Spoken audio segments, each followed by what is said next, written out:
ఎందుకు టర్కీలో ఉన్నాను? టర్కీ మిసైల్సే మన ఇండియా, చైనా మిసైల్స్ ఇవ్వట్లేదా? ఎక్విప్మెంట్స్ ఎలా అమ్మట్లేదా? ఈరోజు ట్రంప్ అమ్మట్లేదా మిసైల్స్ అన్నిని? సౌదీ అరేబియాకి ఎందుకు వెళ్ళాడు ఆయన? ప్రపంచంలో రిచెస్ట్ కంట్రీ కనుక $1 ట్రిలియన్ ఎక్విప్మెంట్ అమ్మి ఎలండ్రా యుద్ధానికి అని. యుద్ధ సామగ్రిని ఆపాలి, యుద్ధాలు ఆపాలి.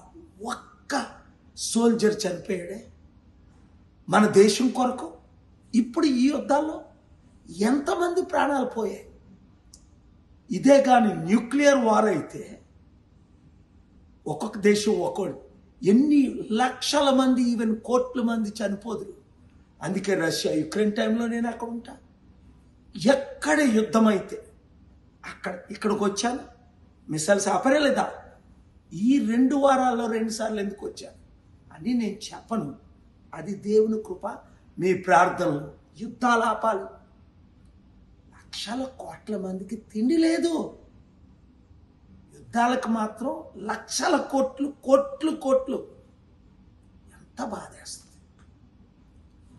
Blessed are the piece makers. కనుక ఈ యుద్ధ సామగ్రి అమ్మినోళ్ళని, కొంటున్నోళ్ళని, వాడుతున్నోళ్ళని, ఈ సోల్జర్స్ని అవసరానికి తీయడం, వాడుకోవడం, వాళ్ళ కుటుంబాలు మర్చిపోవడం, ఇవన్నీ ఆపాలంటే మంచి లీడర్షిప్ కావాలి.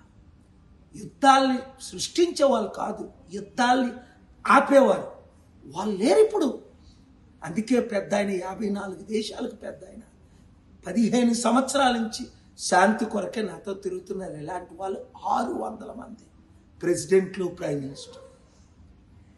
Thank you very much for your prayers. మరలా వాళ్ళు ప్రయత్నిస్తున్నారు యుద్ధాలు చేయాలని. ఆపడమే మనకి సాధ్యం. Blessed are the piece makers. అందరికీ వీడియో షేర్ చేయండి. ప్రపంచంలో ఏ మూల ఏ క్షణం ఏం జరుగుతుందో వేగంగా తెలుసుకోవడానికి తొలి వెలుగు వాట్సాప్ ఛానల్ని ఫాలో చేయండి.